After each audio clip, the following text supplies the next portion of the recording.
nga Pak Titos tawarkan wasyajid kung ukuran hasil Autonomous Constitution Council nga smai maduplay pangantreho pat pangambut kunti jaga kunti sosial bagi dia ketulaan menebu pat pangantreho negara kaum jaga pelawan set.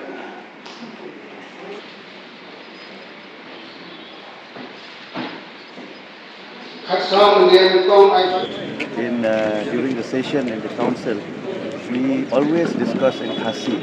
So I feel it is right for me to take oath also in the local language, Khasi language.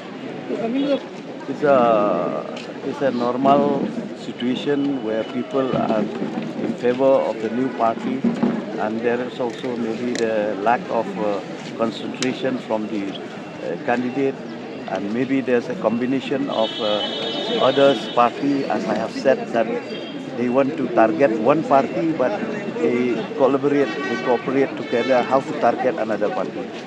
You are the largest party in the opposition. Right now about the LO, because the election of CM and the election of chairman not yet completed.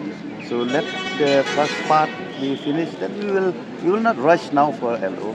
We will be contesting chairman, and we will discuss whether we will participate, will contest or not for the post of chairman or